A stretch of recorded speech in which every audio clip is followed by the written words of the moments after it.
that we'd come full circle. It was actually kind of a 10-year period, the main thing. It was a surprisingly short time, really, I thought. But we started off in Liverpool, and we wanted to go and be famous, wanted to write a lot of songs and have a lot of success everywhere, which is basically everyone's aim. You know, any group starts up, that's pretty much what they all want. So we wanted to do that. Once we'd done that, and once we'd conquered places like North America and stuff like that. For decades, the world has known Paul McCartney as one of the most iconic musicians of all time. But few knew the darker side of his private life. As a symbol of love, peace, and musical brilliance, McCartney has remained a figure surrounded by both adoration and mystery.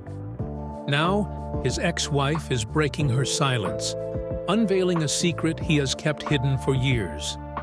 What could possibly have been so significant that the famous Paul McCartney would go to such lengths to protect it? Could this revelation change the way we see him forever? Join us in this video as we reveal the secret Paul McCartney's ex-wife shares. Paul McCartney's second wife, Heather Mills, has revealed in a documentary how she struggled to live in his first wife, Linda's shadow, after falling for Paul a year after Linda died from breast cancer. Heather goes on to say she did find it quite hard because of Linda's inescapable presence in their relationship, as she was a major part of Paul's life. But this wasn't the only issue Heather faced. Heather Mills McCartney's marriage to Paul McCartney was a whirlwind of controversy, media frenzy, and intense public scrutiny. I was very impressed, you know, with her speaking, as a lot of people have said already. So I found out a telephone number, like you do. Yeah. And rang her up and said, you know, we should talk about some charity stuff. I like what you're doing. So we had 3 or 4 meetings, all very prim and proper. For years, she was subjected to harsh criticism, with many people questioning her motives, accusing her of being a gold digger, and portraying her as the wrong woman for the beloved former Beatle. It wasn't just a matter of her critics not liking her.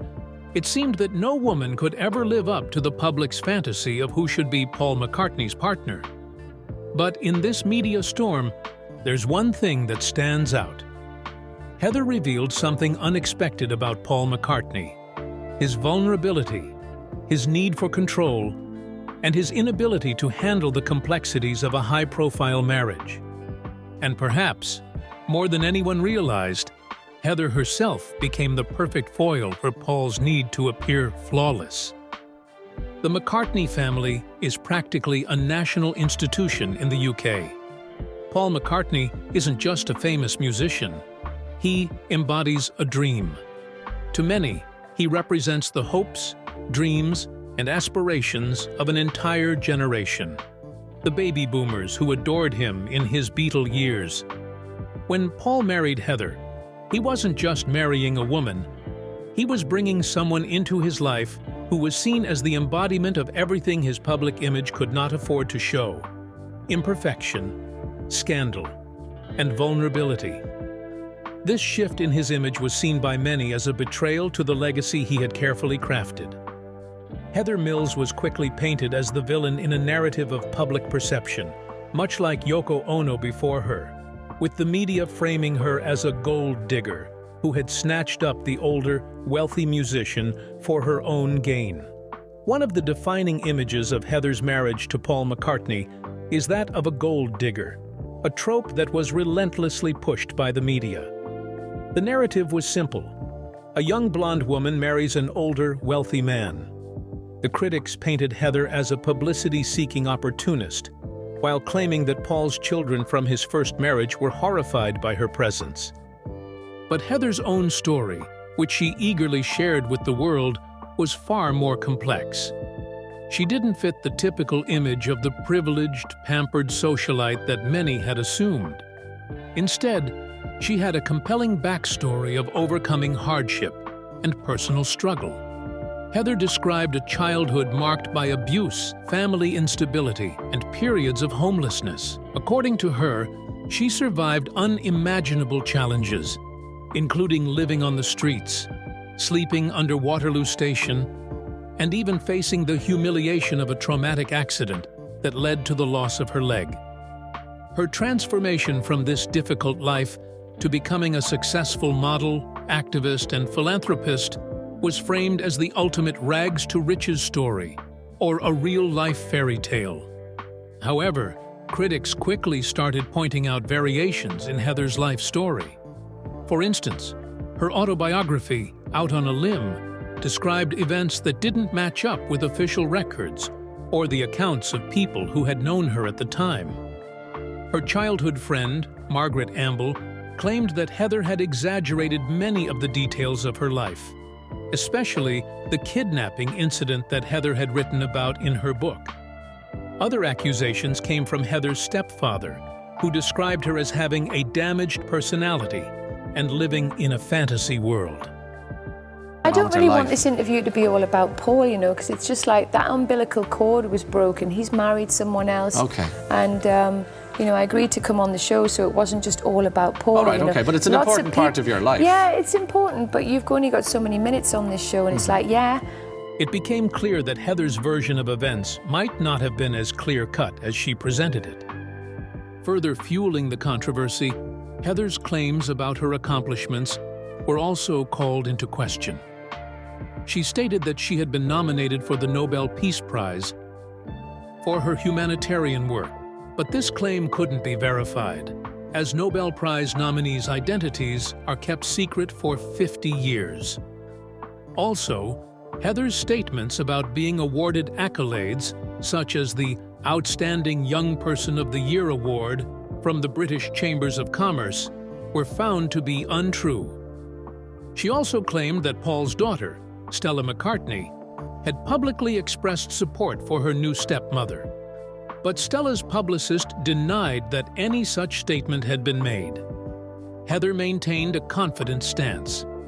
She even addressed these accusations on her personal website, creating a section titled Fact and Fiction, where she tackled the claims made about her.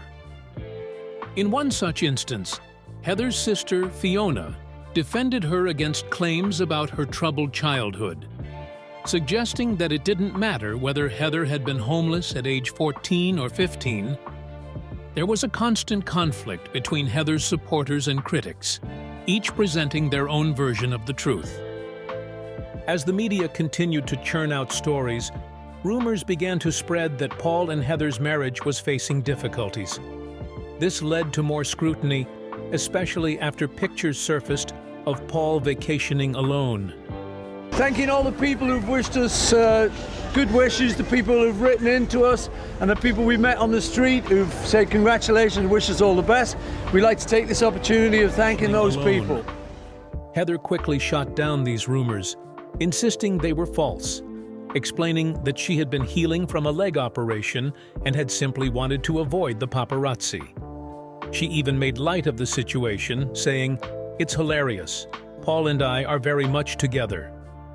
Despite Heather's attempts to deflect negative media attention, the cracks in their relationship became more evident over time. The couple gave an interview about their campaign against the killing of harp seals, and Heather dominated the conversation. Every time Paul tried to speak, she interrupted, leaving many observers uncomfortable. To those close to Paul, it was clear that he had grown weary of Heather's controlling manner, and Heather's need to dominate every situation left him feeling suffocated. What had begun as a passionate romance now seemed to be a source of deep frustration.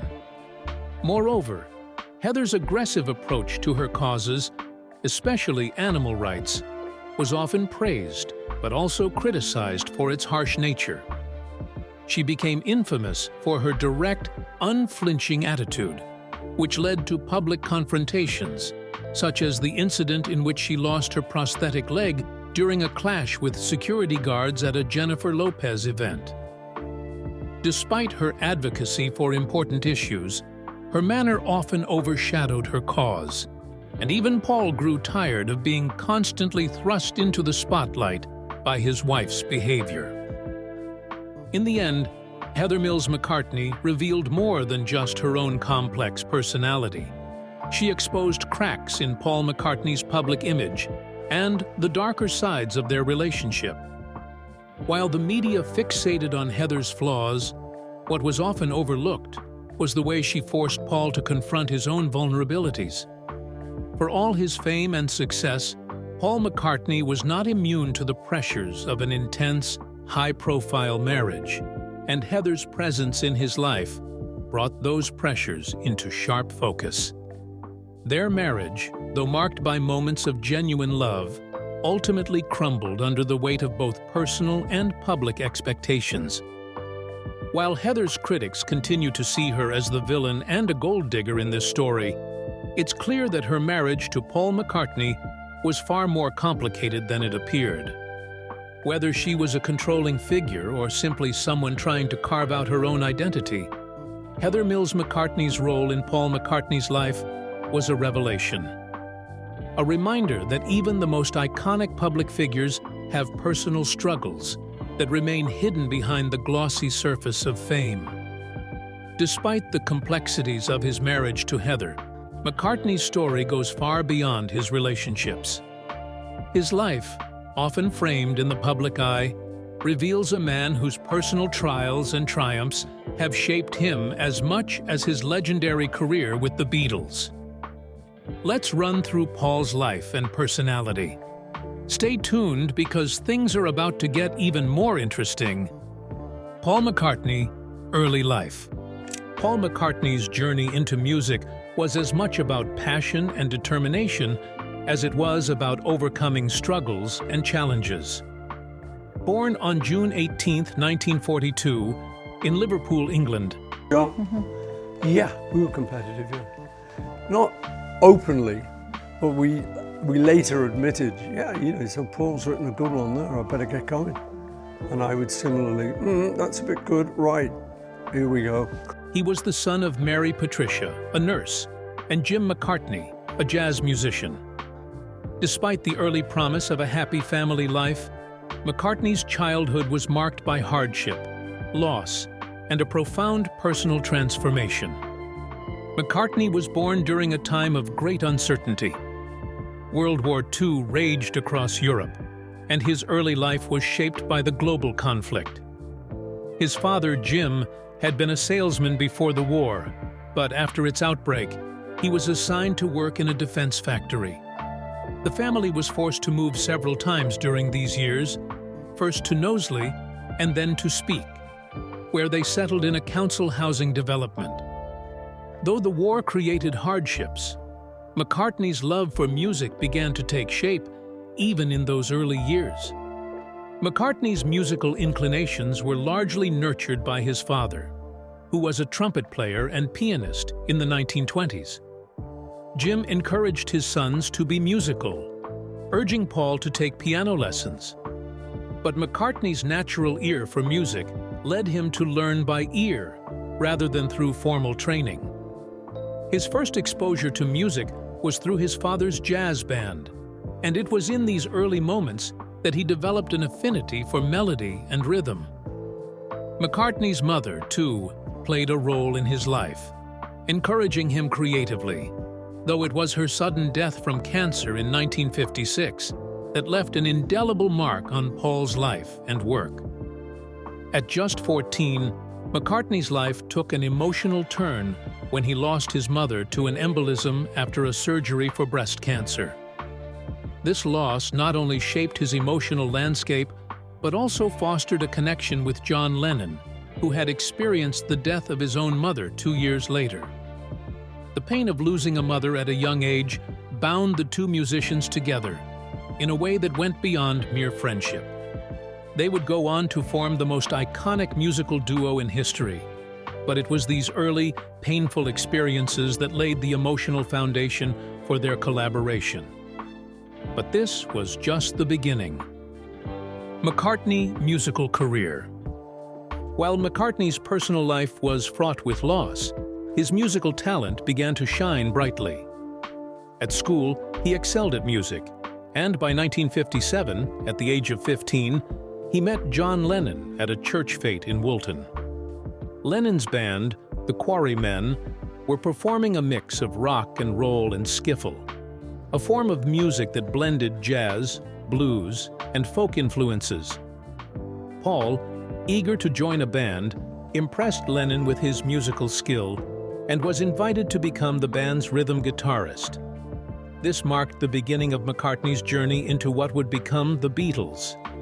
Their early years in Liverpool were filled with intense rehearsals and a desire to make it big. As they evolved, the band adopted various names, including Johnny and the Moondogs and the Silver Beatles, before finally settling on the Beatles in 1960. The band's musical prowess and determination led them to Hamburg, Germany, where they played in clubs and honed their skills. It was here that McCartney, along with the rest of the Beatles, began to develop his distinctive musical style. The Beatles' rise to fame was swift, but it wasn't without challenges. In 1961, bassist Stuart Sutcliffe left the group, and McCartney stepped into the role. This was a period of significant change and growth for McCartney, both as a musician and as a person. The band's first professional recording, My Bonnie, attracted the attention of Brian Epstein, a manager who would guide the Beatles to international success. But this success came with its own set of problems. The band, which had grown used to playing small clubs, was now faced with intense media scrutiny and the demands of Beatlemania, a frenzy of adoration from fans that overwhelmed them. Yeah, you were a good collaborator. Yeah, you know, it was good. At the time, it just felt good, and we respected each other, you know. So sometimes I bring something in, and you go, well, there you are, that's it. And it was nice, I just got the stamp of approval. I think Paperback Writer was a bit like that. Despite the adoration, McCartney faced personal struggles. As the Beatles' popularity exploded, so did the tensions within the band. McCartney, along with Lennon, became the driving force behind the group's songwriting, and their creative partnership flourished. But it also became increasingly strained. Their songwriting collaboration resulted in some of the most iconic tracks in rock history, including She Loves You, I Want to Hold Your Hand, and Can't Buy Me Love. As McCartney began to experiment with different sounds and arrangements, his contributions to the band grew more prominent. One of McCartney's most significant moments as a songwriter came in 1965 with the release of Yesterday. The song, which featured a string quartet, marked the Beatles' first foray into classical music. It became one of the most covered songs in popular music history, cementing McCartney's status as a master of melody and innovation. However, as the Beatles' music grew more experimental, tensions began to mount. By 1966, McCartney was increasingly at odds with Lennon, especially over the direction of the band's music. The growing conflict between them began to take its toll on the group's unity. The Beatles' eventual breakup in 1970 was a culmination of the internal struggles that had been brewing for years.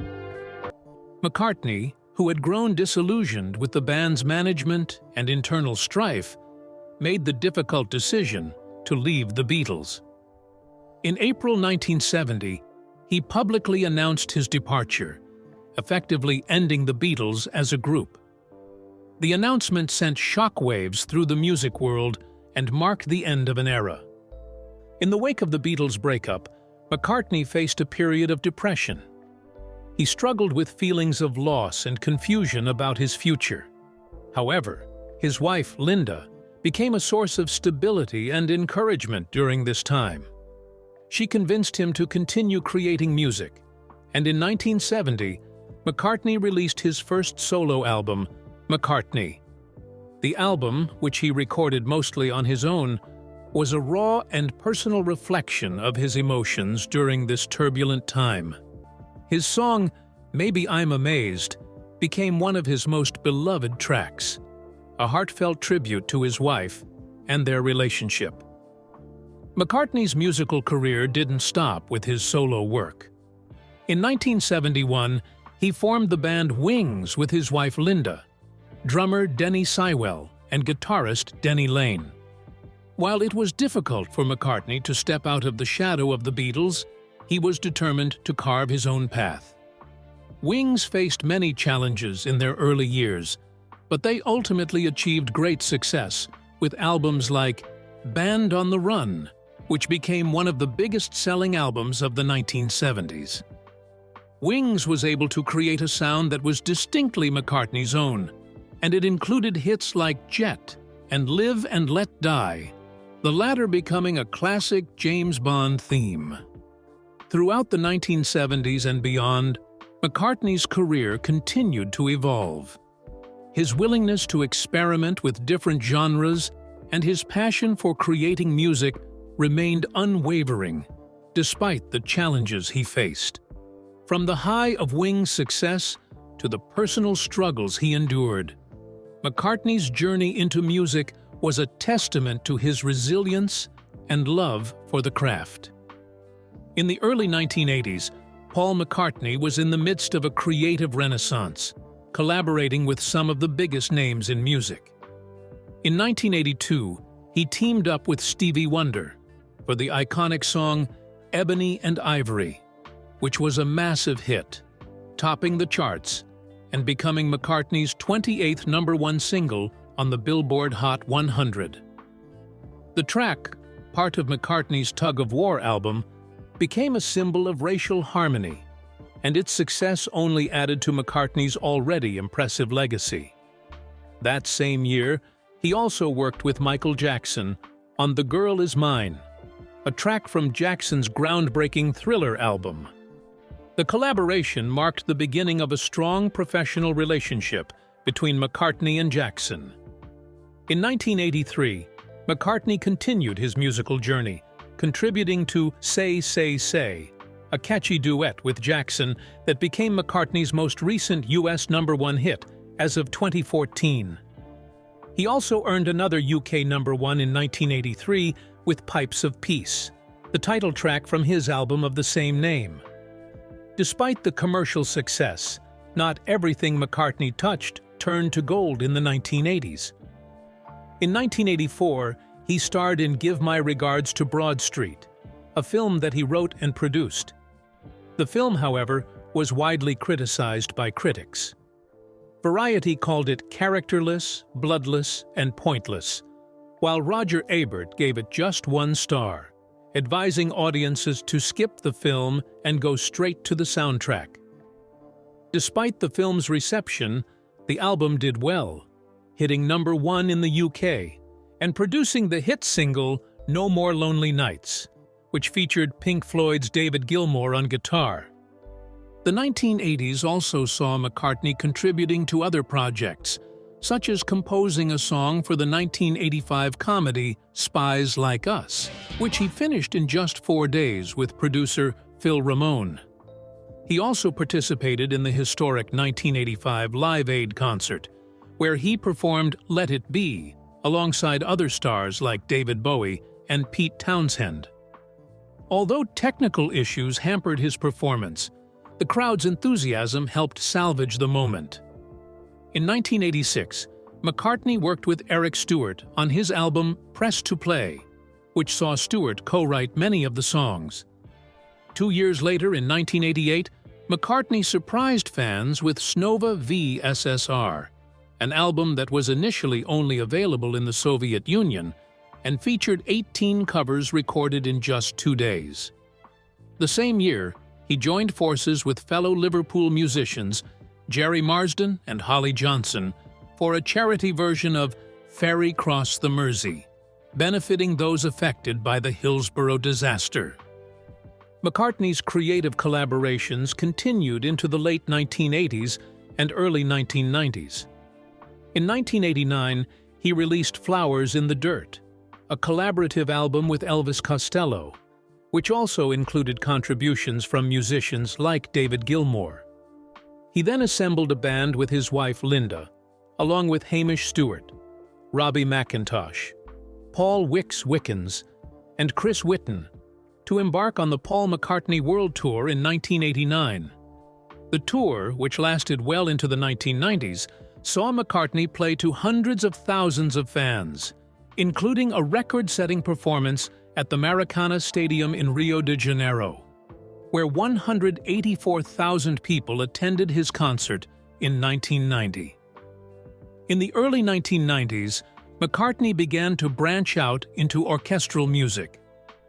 In 1991, the Royal Liverpool Philharmonic Society commissioned McCartney to create a piece to celebrate its 150th anniversary, resulting in Liverpool Oratorio.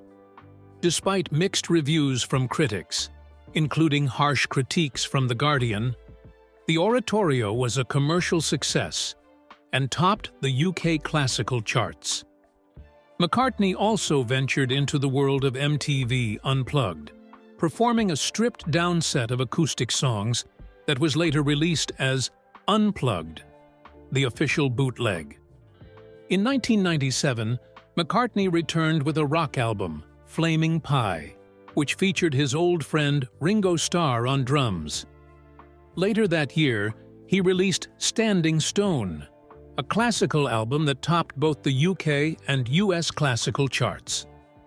McCartney's musical journey continued with the electronica-influenced Rushes and a return to his roots with the rock album Run Devil Run, which was recorded in a week and included covers of classic rock songs.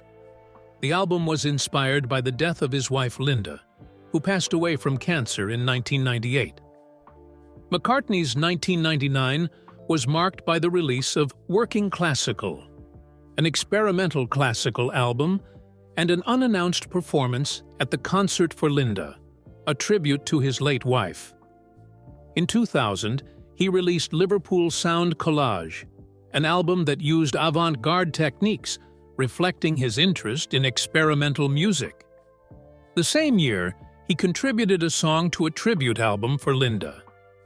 In the aftermath of the September 11th attacks in 2001, McCartney was inspired to help organize the Concert for New York City, raising funds for those affected by the tragedy. He released the album Driving Rain in November that year, which included the song Freedom, written in response to the attacks.